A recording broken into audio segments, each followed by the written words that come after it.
ოპერატორი, დროების ოპერატორი ნიკა პატარაია 4 დღით გაუშვეს პატიმრობაში, ხოლო რაც შეეხება გიორგი სიხარულიძეს, რომელიც არის ფედერალისტების წარმომადგენელი, მასთან მიმართებით გადაწყდა 3 დღე, ორივე მათგანის პროცესი ერთმანეთის პარალელურად მიმდინარეობდა და შეგვიძლია ჩვენ ადვოკატების პოზიციაც მოვისმინოთ. ახლა არის ოთარ კახიძე ჩვენთან ერთად, რომელიც არის გიორგი სიხარულიძის ადვოკატი. ოთარ, უპირველეს ყოვლისა მინდა გკითხოთ, როგორ შეაფასებთ ამ გადაწყვეტილებას, რადგან თქვენ დაუსაბუთეთ არაერთგზის, რომ ნამდვილად არ იქნებოდა უპირიანი და ლოგიკური თუ კი ეს გადაწყვეტილება იქნებოდა მიღებული. ელოდით თუ არა და როგორ შეაფასებთ?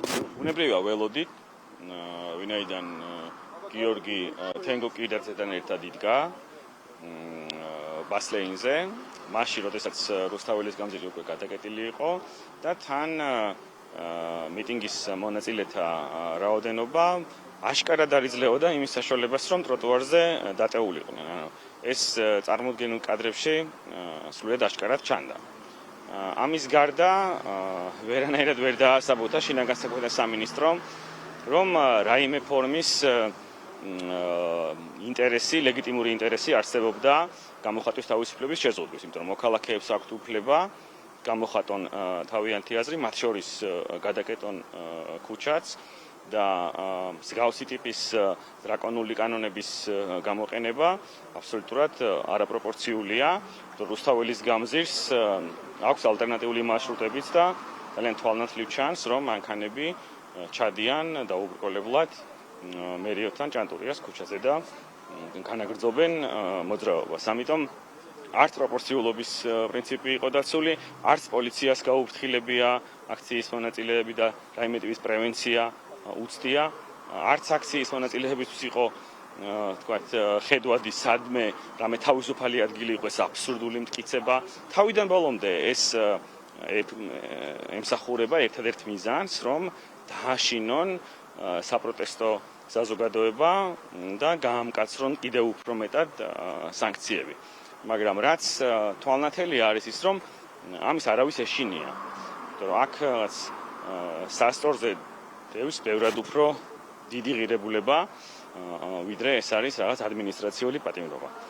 ეს ღირებულება არის ჩვენი ქვეყნის დაბრუნება ევროპულ, ევროატლანტიკურ დასავლური ცივილიზაციის ოჯახში, რომელსაც რუსული რეჟიმი წყვეტს და ამას წინააღმდეგობას უწევს ქართველი ხალხი. და ეს წინააღმდეგობა გაგრძელდება, როგორი დრაკონული კანონებიც არ უნდა მიიღოს რეჟიმი. ბატონო, ძალიან დიდი მადლობა. უსმენდით ოთარ კახიძეს, რომელიც არის გიორგი სიხარულიძის ადვოკატი და მკაფიო ხაზი გაუსვა იმას, რომ ეს ყველაფერი ემსახურება საზოგადოების დაშინებას. ბორის ჩელეყურო არის ახლა ჩვენთან ერთად. ის არის ნიკოლოზ პატარაიას ადვოკატი, რომელიც არის დროების ოპერატორი. რომ გითხრა და მკაფიოდ რომ განგვიმარტო, როგორ აფასებ ამ ყველაფერს, უკვე აღარავის უჩნდება ეჭვები იმასთან დაკავშირებით, რომ ეს სასამართლო არ იღებს ობიექტურ და სამართლიან გადაწყვეტილებას. აპირებ თუ არა გასაჩივრებას, ეს არის კიდევ თავარი კითხვა.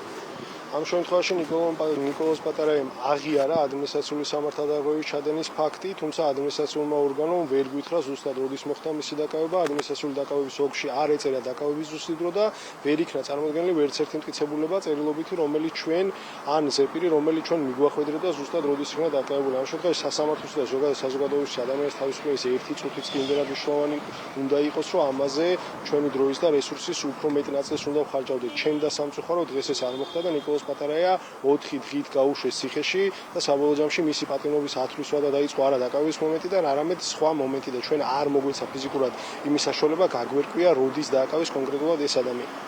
ბატონო, ძალიან დიდი მადლობა. მე ახლა ვხედავ თინათინ პატარაიას, ის არის ნიკა პატარაიას შვილი და სხვათა შორის აქციების აქტიური მონაწილე, სამოქალაქო აქტივისტი. თიკა, როგორ აფასებ ამ ყველაფერს საზოგადოებისათვის კარგად ცნობილია, შეგვახსენე ასევე შენი დამოკიდებულება ამ ყველაფრის მიმართ და გითხარი შენი სიმოლოდინი გაქვს, რადგან ერთად იყავით ხოლმე მამაშვილი ყოველთვის აქციებზე. ელი თუ არა რომ გაიზიარებ ნიკას ბედს. მოგესალმებით პირველ რიგში.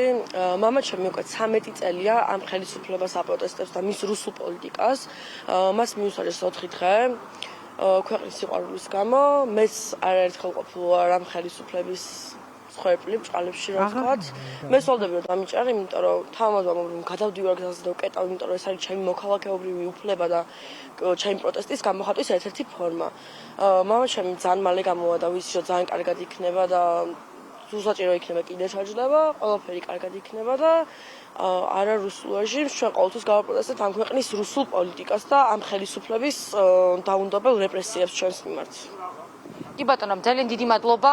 ასეთი არის მოცემულობა საქალაქო სასამართლოსთან, როგორც უკვე ვთქვით, ნიკა პატარაია 4 დღით გაუშვეს პატიმრობაში, გიორგი სიხარულიძე კი 3 დღით.